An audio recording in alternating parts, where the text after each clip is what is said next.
오늘 우리에게 주신 하나님의 말씀 시편 33편 12절 말씀 한 절 말씀이기 때문에 다 같이 합독하시겠습니다.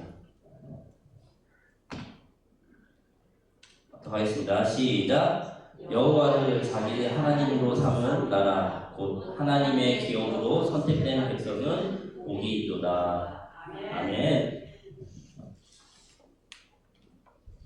기도합니다. 택하신 당신의 백성들을 사랑하신 하나님, 주님께서는 죄악 중에 있던 저희들을 구원하시고 그리고 기쁨으로 받아주셨습니다. 하지만 저희는 하나님께서 무엇을 기뻐하시는지 깊이 생각하지 않고 살았습니다. 하나님은 말의 힘이 세다하여 기뻐하지 않으시고 사람의 다리가 억세다하여 기뻐하지 아니하시며 오직 여호와 하나님을 경외하는 자들과 그의 인자하심을 바라보는 자들을 기뻐하신다고 하셨습니다. 그런데 저희는 세상을 의지하고 사람의 도움을 받아서 살고자 했습니다. 그렇게 하나님께서 기뻐하지 않는 길을 걷다가 실망하는 일도 많았고 견디기 힘든 상처를 받기도 했습니다. 주님, 온전한 믿음으로 하나님만 의뢰하며 살지 못하는 우리의 믿음 없음을 용서하여 주시옵소서. 이제부터는 전능하신 하나님만 의지하는 삶을 살게 하여 주시옵소서. 실록이 푸르는 6월, 이 땅에 자유와 평화를 허락하시고 주님 앞에 나와 예배하게 하시니 감사합니다. 특히 호국 보훈의 달을 맞아 지금 우리가 누리는 이 평화와 번영이 누군가의 숭고한 희생과 피땀 위에 세워진 것임을 기억하게 하여 주시옵소서. 이 시간 선포되는 말씀을 통해 우리나라와 민족을 위해 마땅히 가져야 할 신앙적 자세가 무엇인지 깨닫게 하시고 말로만 사랑하는 것이 아니라 삶으로 나라를 품고 기도하는 참된 그리스도인들이 되게 하여 주시옵소서. 전하는 자나 듣는 자 모두가 성령으로 하나 되게 하옵시며 우리 구주 예수 그리스도 이름으로 간절히 기도하옵나이다. 아멘. 주님의 이름으로 여러분을 축복합니다. 6월 한 달도 건강하시고 마음 평안하시고 하느님은 형통하시기를 소원합니다. 티끌모아 태산이라고 하는 말 대신 피땀 모아 대한민국이라는 말을 여러분은 들어보셨습니까? 6월은 호국 보훈의 달입니다. 호국이라고 하는 말은 나라를 지킨다라고 하는 의미를 지니고 있어요. 그리고 보훈은 공헌에 보답한다 라고 하는 뜻이 담겨져 있습니다. 우리가 날마다의 삶을 통해서 창문을 열고 신선한 공기를 마시며 또 우리가 이렇게 거룩한 주님의 날을 맞이하여서 주님 귀한 존재에 나와서 예배를 드리고 또 예배가 마쳐진 이후에 성경책을 들고 교회 문을 나설 수 있는 이 당연한 일상계는 결코 당연치 아니한 대가가 지불되어졌음을 우리는 잊지 말아야 합니다. 6.25 당시 낙동강 전선을 지키던 한 학도병의 주머니에서 발견된 피 묻은 편지글이 있습니다. 그의 이름은 이근우였고 당시의 나이는 16세였습니다. 그 어머니 그렇게 편지를 썼습니다. 어머니, 어쩌면 제가 오늘 죽을지 모릅니다. 하지만 저는 나아가야 합니다. 제 뒤에 있는 어머니와 동생들을 지켜야 하기 때문입니다. 어머님, 대문을 열고 불을 켜두세요. 제가 어머님과 동생들에게 돌아갈 수 있도록 말입니다. 16세의 이근우 소년은 결국 집으로 돌아가지 못했습니다. 그 소년이 지키고 싶었던 어머니와 동생들, 이들이 바로 지금 우리들인 것입니다.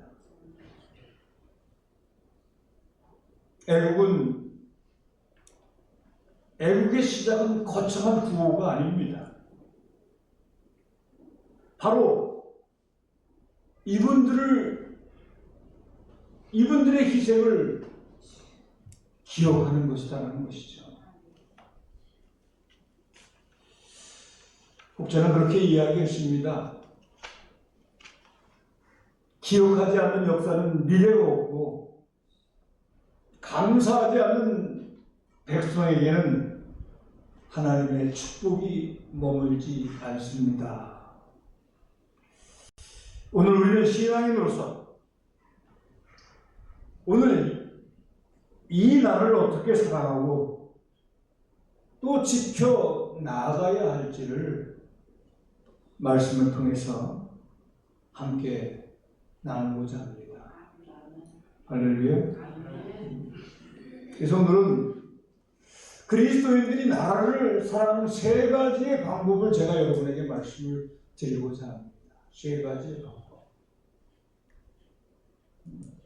첫째입니다. 기독교인들은 나라를 위해서 무릎으로 눈물을 흘려야 한다는 겁니다. 할렐루야. 이것이 바로 우리에게 주어진 사명인 줄 믿으시기 바랍니다. 영적인 파수꾼의 사명입니다.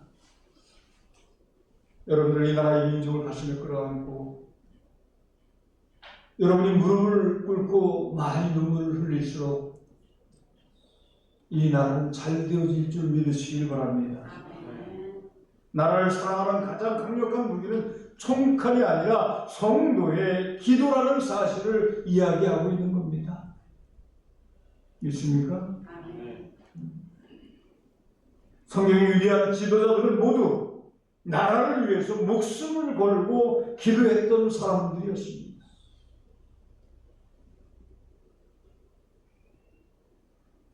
페르시아의 고위 관직에 있던 느헤미야는 고국 성벽이 무너지고 동포들이 큰 환란을 당하고 있다는 소식을 듣게 되어집니다. 그때 그는 화를 내거나 남 탓을 하지 않았습니다. 옷을 찢고 주저앉아서 수일 동안 슬피 울면서 하나님 앞에 금식하며 기도했습니다. 할렐루야. 1950년 8월 6.25 전쟁 초기 군은 낙동강까지 밀려 내려가 국가 존망의 위기에 처하게 되어집니다. 당시 대통령이 이승만 대통령이었는데 이승만 대통령과 다수의 목회자 그리고 성도들이 부산에 있는 초장교회에 모였습니다. 그리고 그들은 이구 동성으로 하나님 앞에 합심하여 기도했습니다. 하나님 이 민족을 불쌍히 여겨주시옵소서. 이 땅에 교회가 무너지고 공산화가 되지 않게 하여 주시옵소서라고 하면서 바닥을 치면서 통곡하며 회개 기도 운동을 벌였습니다. 그런데 놀랍게도 그 기도의 불길이 타오른 직후 전세는 뒤집히게 되어집니다. 인천 상륙작전이 성공했고 낙동강 명선은 기적적으로 지켜졌습니다. 역사학자들은 군사적 전략을 말하지만은 믿음의 사람들은 압니다. 그것은 바로 눈물의 기도를 들으신 하나님의 응답이었다라고 하는 사실을 말입니다. 할렐루야. 우리는 지금 나라와 민족을 위해서 얼마나 기도하고 있습니까? 정치, 경제, 안보 위기 앞에 비판하기는 쉽지만은 그 문제를 끌어안고 밤을 새워 기도하는 사람은 매우 적습니다. 진정한 애국 성도는 나라의 아픔을 나의 아픔으로 알고 무릎 꿇고 나라와 민족을 위해서 눈물을 흘려 기도하는 사람인 것입니다. 저는 우리 고등 중앙교회 성도들이 나라와 민족을 사랑하는 성도들이 되어줄 수 있기를 원합니다. 그래서 우리는 이 호국 보훈의 달 나라와 민족을 가슴에 끌어안고 무릎으로 눈물을 흘려 기도하는 삶을 사는 신앙이 되어지기를 결단해야 할 줄 믿습니다. 할렐루야. 나라 사랑하는 두 번째 길은요, 삶의 자리에서 정의와 정직을 실천해야 한다는 겁니다. 할렐루야. 본문 10편 33편 12절은 여호와를 자기 하나님으로 삼는 나라가 복이 있다라고 이야기하고 있습니다. 하나님을 경외하는 나라의 모습은 어떤 모습이겠습니까? 서로 속이지 않고 정직하며 약자를 보호하는 공의가 흐르는 나라인 것입니다. 잠언서 14장 34절의 말씀에 가서 보면 공의는 나라를 영원하게 하고 죄는 백성을 욕되게 하리라 라고 말씀을 하고 있습니다. 거창한 것이 왜 애국이 아니라 내가 서 있는 가정과 직장에서 그리스도인답게 정직하게 사는 것이, 바르게 사는 것이 바로 애국이라는 이야기입니다. 할렐루야. 여러분 잘 아실 것입니다. 유한양인 설립자인 유일한 박사는 일제감정이 독립운동에 투신했을 뿐만이 아니라 기업을 운영할 때에도 철저한 애국 정신을 가졌던 기업가였습니다.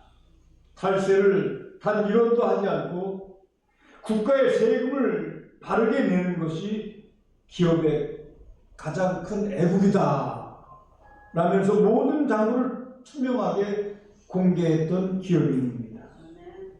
당시에 세무조사를 나왔던 공무원들이 아무리 털어도 먼지 하나 안 나오는 기업은 처음이라고 하면서 감탄을 했다고 합니다. 그는 전재산을 사회와 교육에 환원하며 숨을 거두었습니다. 예수님께서 우리에게 그렇게 말씀하셨으며 너희는 세상의 소금이다. 할렐루야.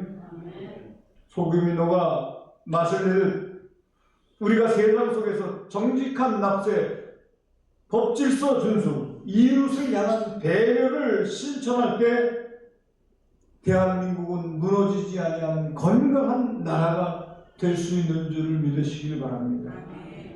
그리스도인의 정직이 곧 국력이 되어진다는 겁니다.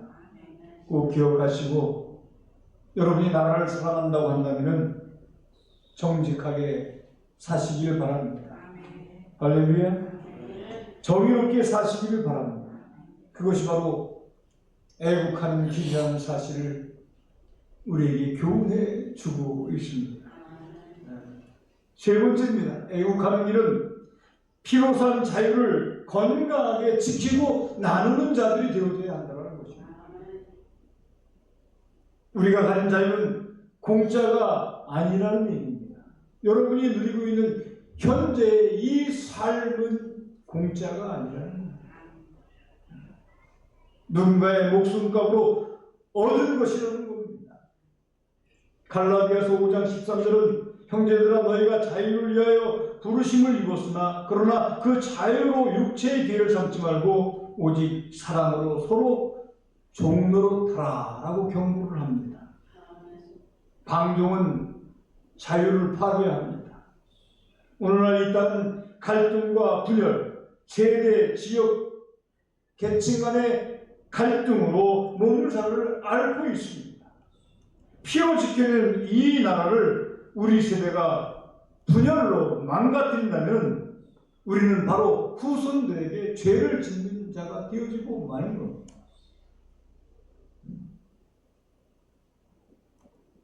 매년 11월 11일 11시가 되어지면 전 세계의 사람들이 부산을 향하여 묵념을 합니다.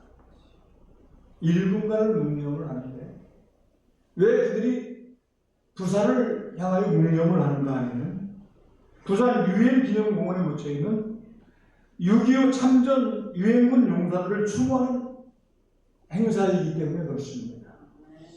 이름도 알지 못하고 만난 적도 없는 대한민국이라고 하는 나라의 자유를 지켜주기 위해서 지구 먼 반대편에서 날아와 목숨을 바친 청년들이 그곳에 잠들어 있습니다.